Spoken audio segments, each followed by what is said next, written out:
Olá, eu me chamo Carlos Júnior, eu faço parte da TDI Brasil e hoje, no programa de hoje, nós vamos falar a respeito sobre as grandes descobertas a respeito do universo. Então, fica ligado que o Alinhando aos Ponteiros acabou de começar.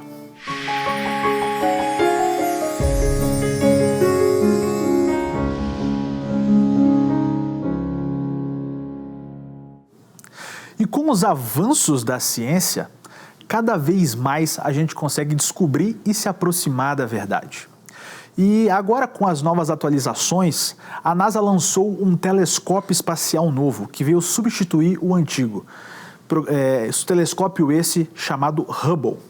E esse novo telescópio que eles lançaram agora se chama James Webb. E esse telescópio tem uma função muito específica, que é registrar o início do universo. Demonstrar como aconteceu, como as coisas estão estruturadas para que a ciência, principalmente a astronomia, avance mais ainda. E esse telescópio está fazendo grandes descobertas astronômicas, que têm assustado os astrônomos por aí. Então, no assunto de hoje que nós vamos tratar, é explicar um pouco mais como funciona esse telescópio e também o que ele está descobrindo, porque as descobertas que ele está fazendo está deixando muito cientista de cabelo em pé.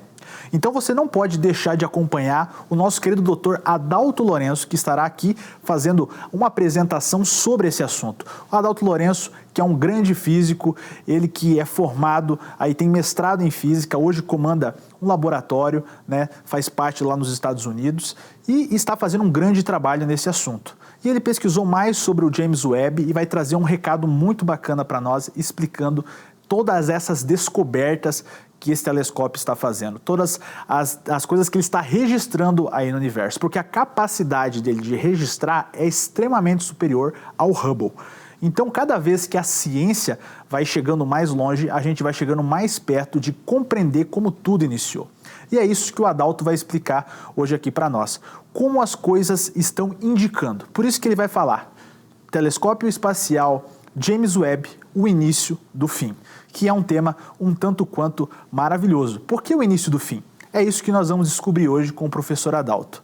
O que esse telescópio está descobrindo que está fazendo terminar a possibilidade de algumas teorias aí que estão há anos prevalecendo na ciência. Então fica ligado que o Adalto Lourenço está entrando agora com essa apresentação para vocês.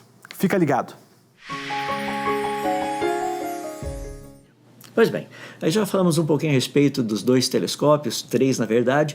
Eu queria tratar de dois efeitos muito importantes para eu poder explicar exatamente o que está acontecendo e como nós interpretamos os dados e coisas desse jeito. Então eu queria primeiramente falar a respeito desses dois efeitos espetaculares que nós temos. Tá aí. Dois efeitos importantes. Nós temos o primeiro efeito, que é o efeito Doppler, e o segundo efeito está relacionado com as linhas espectrais ou linha espectral. Então vamos dar uma olhadinha a respeito, começando a falar a respeito do efeito Doppler. O efeito Doppler é algo que nós já estamos habituados e talvez a maior parte de vocês já ou estudou ou já ouviu falar a respeito. É aquele efeito que nós ouvimos, por exemplo, da sirene de uma ambulância. Se você estiver parado num lugar, estiver passando uma ambulância, se você estiver na frente, ou seja, a ambulância estiver vindo na tua direção, você vai perceber que o som da sirene da ambulância é um pouco mais agudo. Por quê? Porque o som fica um pouquinho mais compactado, o comprimento de ondas é menor. Para quem está atrás da ambulância, ou seja, onde a ambulância já passou, você percebe que a sirene, o barulho da sirene, o som dela, agora fica um pouco mais grave. Por quê? Porque o comprimento de onda é um pouco maior. Esse efeito é muito fácil da gente perceber se você estiver assistindo uma corrida de Fórmula 1 ou qualquer corrida. Você percebe aquele barulho, vou fazer o efeito especial agora, sai assim, okay? Quando está vindo na tua direção, o som é mais grave, mais agudo, desculpe-me. Quando ele está indo embora, o som é mais grave. Então essa é a ideia do efeito Doppler. Só para a gente ter uma ideia, deixa eu colocar aí para você, para que nós possamos dar uma olhadinha. Na verdade, o efeito Doppler nada mais é, no caso da física clássica, onde as velocidades de uma fonte e um receptor em relação ao meio são menores que a velocidade das ondas no meio. a relação entre a frequência observada, o F, e a frequência emitida, F0, é dado por essa equação que vocês estão vendo aí, onde o C não é a velocidade da luz, tá? Aí é a velocidade de propagação no meio.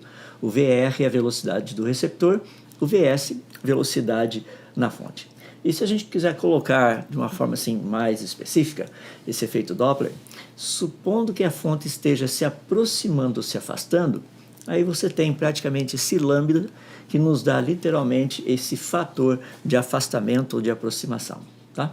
Então essa é basicamente a ideia do efeito Doppler. Muitas pessoas chegam para mim e falam assim, não, você está falando de som. Exato, a mesma coisa acontece no espaço quando a gente trata de luz. Você fala assim, mas como assim? Deixa eu explicar. Quando nós olhamos no espaço, se um objeto, por exemplo, uma galáxia, estiver vindo na nossa direção, a luz dessa galáxia estaria um pouco mais azulada. Se ela estivesse se afastando da gente, ela estaria um pouco mais avermelhada. Isso é o que a gente chama, no caso do azul, do blue shift, desvio espectrográfico da luz para o azul, e red shift, desvio espectrográfico da luz para o vermelho. Então, é possível captar esse efeito Doppler, inclusive quando nós estamos observando corpos celestes. Através dessa observação, nós sabemos se eles estão aproximando ou afastando. A diferença é que quando nós tratamos de corpos celestes, nós procuramos usar um sistema de equações que é um pouquinho mais simples, que é esta aí que vocês estão vendo, onde a letra Z corresponde a esse desvio espectrográfico da luz para o vermelho. Então, na verdade, nós temos o comprimento de onda em relação ao observador, menos o comprimento de onda original, tudo isso dividido pelo comprimento de onda original. Esse é aquele Z que a gente encontra, que o pessoal fala, nós vimos uma galáxia com Z 3.75, com Z 12, seja lá o que for, esse é o famoso Z. A pergunta é, mas como é que a gente calcula então esse Z? Como é que a gente sabe que a luz de uma galáxia está mais azulada do que ela deveria ser ou mais avermelhada do que ela deveria ser? Essa é uma boa pergunta e a resposta com respeito a isso está relacionado com o espectro de emissão. Ou seja, elementos químicos, quando superaquecidos, os seus elétrons passam de um nível de energia para outro. A gente vai tratar, eu vou dar uma explicação básica. Esse salto é muito interessante porque esse elétron fica nesse nível de energia e quando ele volta ao seu nível de energia normal, ele emite um fóton. Em outras palavras, se nós olharmos para cada elemento químico tem uma quantidade específica de linhas espectrais, ou seja, de emissões que caracterizam aquele elemento. Por exemplo, o hidrogênio tem tem 568 linhas. Se nós pegarmos o oxigênio já possui 5.913 linhas. Se pegarmos o ferro, ele possui 34.233 linhas. Se pegarmos, por exemplo, o enxofre, ele possui 8.033 linhas. Ou seja, cada elemento químico ele tem uma assinatura. Espetacular, não é? A gente não precisa ir até lá para saber o que tem naquela galáxia, o que tem naquela estrela. A gente consegue ver daqui. É só uma questão da gente olhar e ver quais são os elementos químicos que estão lá. Você fala, peraí, mas como é que você sabe que é mais azulado, mais avermelhado? De novo, vamos dar uma olhadinha no princípio, tá? Eu acabei de mencionar agora de pouco que um elemento químico, por exemplo, aí você está vendo o nitrogênio. Pega um elétron que sai do nível 2 de energia, pula para o nível 3 e de repente ele não consegue manter lá, ele volta para o nível 2. Quando ele volta para o nível 2, ele emite um fóton que tem praticamente um comprimento de onda de 656,28 nanômetros. É o que a gente chama de H-alfa. Então, quando nós olhamos isso, essa linha específica, isso daí é hidrogênio. Ah, que legal. Se nós tivermos mais linhas, olha só o raciocínio, que coisa interessante. Vamos pegar o caso do hidrogênio. Deixa eu dar algumas ideias para vocês. Se vocês entrarem no site do NIST, que literalmente onde você encontra uma quantidade muito grande de informação, você vai encontrar especificamente linhas de todos os elementos químicos. Por exemplo, do hidrogênio, eu acabei de mencionar para vocês, são 568 linhas do espectro. Deixa eu mostrar algumas delas. Vou pegar algumas que são mais importantes. Está vendo essa azulada que marquei aí? Essa é uma das linhas que tem uma intensidade relativa de aproximadamente 70 mil. Tem uma outra que eu estou passando aqui, de novo, uma intensidade relativa também de 70 mil. Eu já volto daqui a pouquinho, eu dou os mais detalhes em termos de quais são. Eu vou pegar mais duas que você encontra justamente aqui. Tá? Então você peguei essas 4 linhas específicas do hidrogênio, com as suas específicas intensidades relativas, para a gente poder pegar e estudar. Você fala, mas por que você pegou o hidrogênio? Porque o hidrogênio é o elemento mais abundante que nós temos na natureza. Então, quando nós olhamos no laboratório, quais são as linhas do espectro do hidrogênio? Então, nós sabemos quais são. E, literalmente, aqui no laboratório, essas linhas são exatamente o valor que a gente está vendo. Mas e se tivermos, por exemplo, uma galáxia que estivesse se afastando da gente? Essas linhas do hidrogênio não teriam o comprimento de onda que nós estamos medindo aqui no laboratório. Devido ao quê? O efeito Doppler. Então vamos olhar um pouquinho e ver o que acontece em termos dessas linhas do hidrogênio. Se nós pegarmos no laboratório, você vai perceber as linhas que eu coloquei ali, uma delas é 0,39 microns, a outra é 0,41, a outra é 0,43 e a outra é 0,46, tá? Quase 0,47.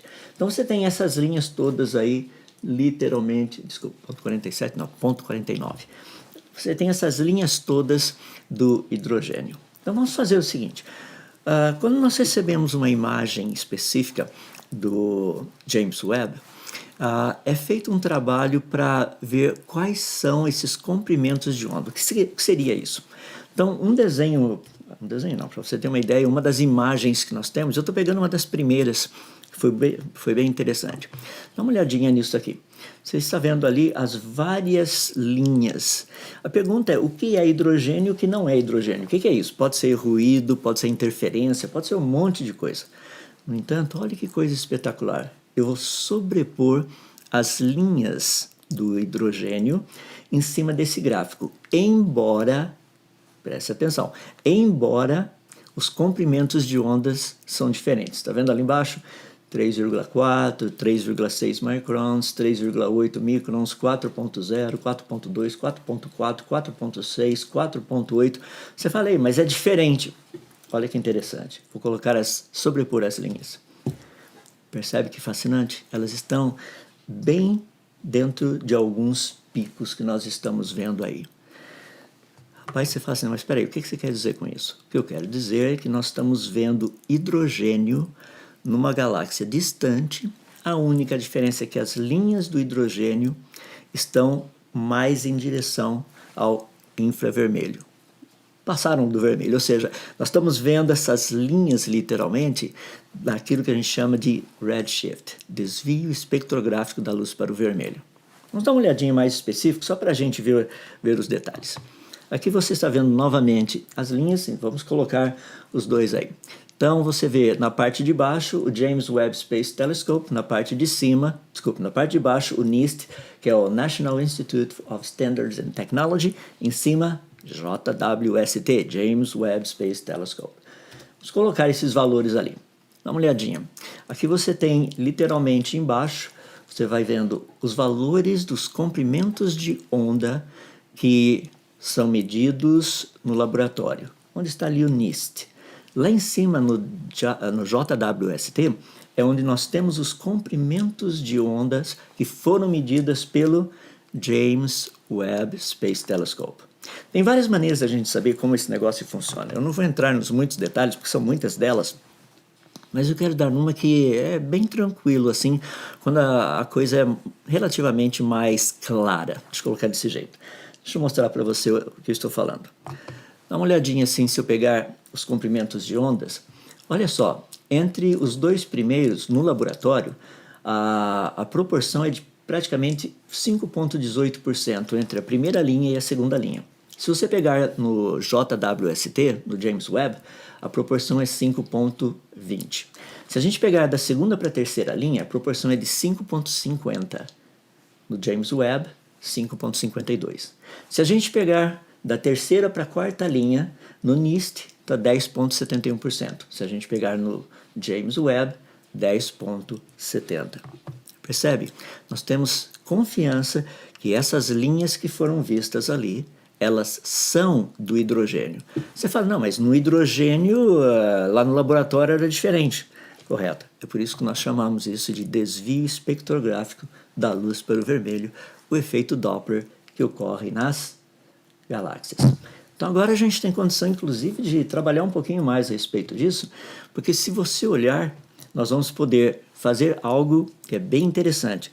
Nós podemos calcular esse valor de Z.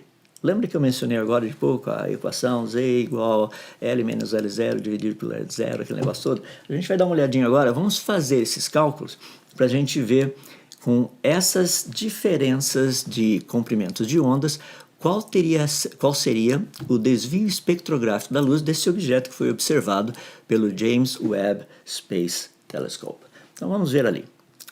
Agora eu tenho... Vocês estão vendo o que eu já tinha dado a parte principal, e agora nós estamos vendo aí, literalmente, o Z. Percebe que o Z é praticamente o mesmo? Deixa eu colocar isso de uma forma melhor numa planilha, só para a gente poder perceber. Olha lá. No NIST, você tem o valor que é literalmente observado no laboratório, e você tem no James Webb Space Telescope, o que foi observado, e daí a gente calcula o redshift. O Z médio desse objeto é 8,489278 e tem um desvio padrão aí de 0,0015. Em outras palavras, agora nós sabemos qual é o desvio espectrográfico da luz para o vermelho desse objeto. Em outras palavras, a gente pode pegar agora e fazer um cálculo muito interessante. Sendo que nós conhecemos o desvio, esse quase 8,49, é possível agora nós calcularmos o comprimento de onda da emissão. Em outras palavras, a gente consegue fazer o efeito contrário. Nós pegamos os valores que nos foram dados pelo James Webb Space Telescope, e agora nós podemos fazer o efeito inverso, ou seja, nós podemos parar e ver quais seriam os outros elementos químicos presentes nesse objeto.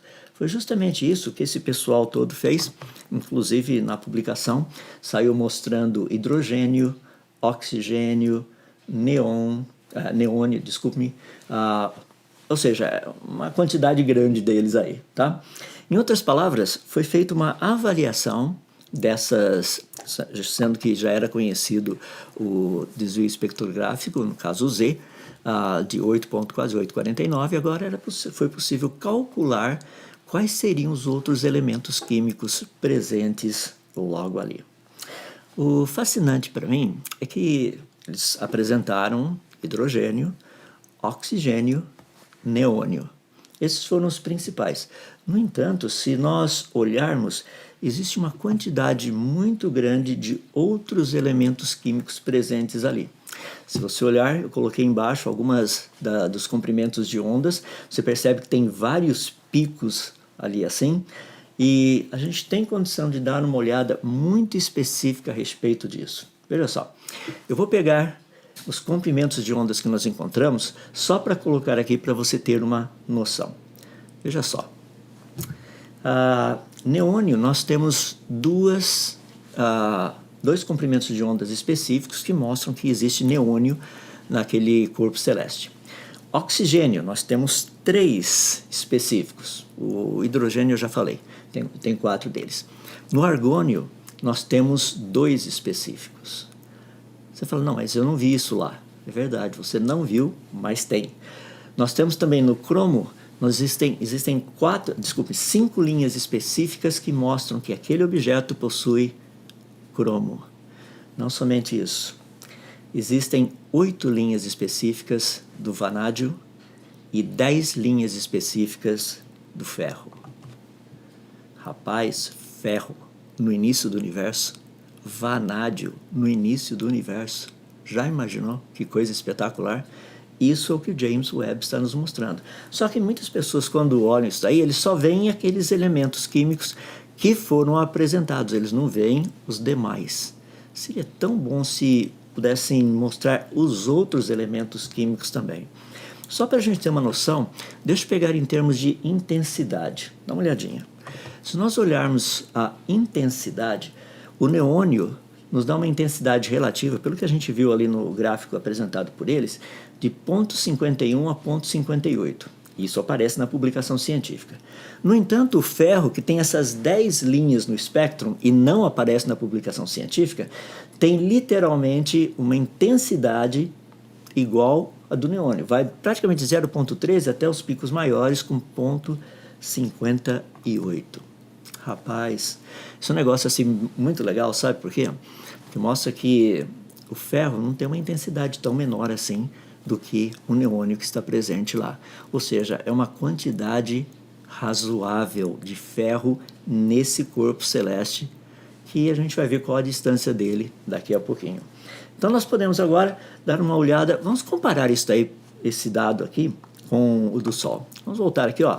Esse é o material neônio, vocês estão vendo ali as intensidades relativas dos dois picos e as intensidades relativas do ferro entre esses dois valores, 0,13 até o 0,58, esses 10 que eu mencionei para vocês. Se nós falarmos agora só do Sol propriamente dito, que segundo a idade naturalista dele é de 4,6 bilhões de anos, ele tem um pouquinho mais de ferro do que neônio. Interessante, não é? 0,16% da constituição do Sol, do nosso Sol, é ferro, o elemento químico ferro. E 0,12% da constituição do Sol é do elemento químico neônio. Impressionante, não é? Minha pergunta é por que será que não foi dito nada a respeito especificamente do ferro? Ele está lá, certeza. Não tem o que duvidar. Tem 10 linhas específicas do elemento químico ferro naquele corpo celeste, mas ninguém tocou no assunto e a resposta não é muito difícil. Por quê? Porque, tecnicamente, ele está tão distante da gente, logo no início do universo, que seria muito, muito difícil encontrar uma quantidade absurda de ferro como foi encontrado. Só para finalizar, deixa eu pegar e fechar essa parte toda, aí a gente vai falar a respeito da distância, porque isso aí é o que está pegando mais agora. Então, quando nós tratamos desse aspecto de distância e tempo, porque são duas coisas diferentes, é possível calcular a distância usando esse efeito Doppler, e os cálculos a gente só precisa da velocidade relativística, está aí, a velocidade da luz você está vendo lá. E quando você faz um cálculo todo, você coloca todo mundo junto ali, a velocidade relativística dessa galáxia é de 293.206,97 km por segundo. Bem legal, né? A distância dela dá para a gente calcular, é só pegar a constante de Hubble, a gente faz o cálculo, dá mais ou menos 4.014 megaparsecs. Isso daí você traduz em anos-luz, dá 13,093 bilhões de anos-luz, é a distância, ou seja, 3,1 bilhões de anos-luz. Isso é a parte que eu estou colocando para vocês aqui. Peço desculpa, segurei o outro slide. Mas esse é o cálculo que nós fazemos. Percebe? Então nós temos um objeto que nós estamos vendo a 13,1 bilhões de anos-luz. Foi muito interessante porque isso daí nos dá a distância. No entanto, na publicação saiu algo muito interessante que eles colocaram como sendo a idade, 13,1 bilhões de anos. Na verdade, com o efeito Doppler a gente só sabe a distância. Daí para calcular a idade tem outras coisas. E é por isso que hoje, eu não tenho tempo para colocar aqui, mas é por isso que hoje muitas pessoas estão, principalmente na área da cosmologia, estão dizendo o seguinte, não, 13,1 bilhões de anos-luz foi quando a luz saiu de lá. Então a galáxia hoje, rapaz, está sendo uma coisa assim fascinante a respeito disso. Por quê? Porque chegou um ponto em que alguma coisa tem que ser feita, senão o universo vai ter que ficar mais velho. Em outras palavras, a gente está começando a ver o início do fim de uma teoria falida. Vai ter que ter outro aí no lugar. Para concluir, vou colocar para vocês qual a minha visão a respeito de tudo isso. O que eu gostaria de ver acontecendo? E a resposta não é nada difícil. É uma resposta bem simples. Eu gostaria de ver alunos analisando os dados do James Webb Space Telescope. Sabe, esses dados se tornando TCCs, teses, dissertações. Essa é a minha visão para que tudo isso aconteça. Porque tem muito material que o James Webb está dando. Tem alguns detectores que estão começando a enfraquecer um pouquinho, por isso a gente precisa usar o máximo possível, coletar o máximo de dados possíveis. Sensacional! Bom, como vocês viram que o professor Adalto Lourenço falou, as descobertas do telescópio espacial James Webb está abalando as estruturas da ciência. E cada vez mais que ele está chegando mais perto do que nós chamamos de início do universo, muitas coisas estão sendo descobertas. Muitas galáxias estão sendo encontradas já prontas, né, organizadas, e não era aquilo que estava sendo esperado por muitos cientistas. Então, essas descobertas estão abalando o meio acadêmico e deixando muitos cientistas preocupados em como organizar essas questões com a teoria atual, que é o Big Bang. Obviamente, quando nós estudamos essa possibilidade dentro do design inteligente, por exemplo, nós não temos problema com ambas as teorias. Por quê? Porque o design inteligente ele se baseia apenas no escopo de detecção de inteligência. Então, o que acontece, digamos assim, nessa questão? Ambos os modelos, tanto do Big Bang como de Terra Jovem, eles necessitam de um designer, de alguém que tenha projetado o universo e a vida. Porque toda a complexidade que se exige para você ter vários universos, como por exemplo o multiverso. Muita gente fala, bom, mas se tem vários universos, então possivelmente eles podem ter surgido assim por acaso, porque a quantidade é muito grande. Então quer dizer que a hipótese de Deus está anulada com o multiverso. Mas eu vou dizer uma coisa. Quanto mais complexidade especificada e irredutível na vida, mais a necessidade de um Criador. E dessa forma é possível compreender que quanto mais vai exigir, digamos assim, dentro da criação, todas as estruturas, a vida é um grande exemplo de que existe um Criador. Então, nesse sentido, a grande descoberta do James Webb é que a vida, o universo principalmente, que é onde ele está, né, aí, digamos assim, mergulhando no universo, dentro dessa analogia, ele está descobrindo que as coisas foram prontas, foram feitas prontas por um designer, alguém que projetou o universo e a vida. E cada vez que o James Webb está trazendo novas imagens, os cientistas estão se assustando cada vez mais. Por quê? Porque nós estamos descobrindo que a ciência ela está um pouco atrasada em relação ao que a palavra de Deus nos ensina. Um livro de mais de 2000 anos está nos ensinando coisas que a ciência está descobrindo agora. Isso é muito fantástico. E é por isso que o James Webb é o início do fim para muitas teorias científicas. Então, gente, eu quero agradecer a todos vocês que assistiram ao nosso programa hoje e você não perca o próximo sábado, que teremos assuntos científicos para tratar aqui no Alinhando os Ponteiros. Muito obrigado pela sua audiência e não se esqueça de se inscrever aqui no canal da Rede Super e também nos acompanhar na televisão. Eu agradeço a todos vocês e até o próximo programa.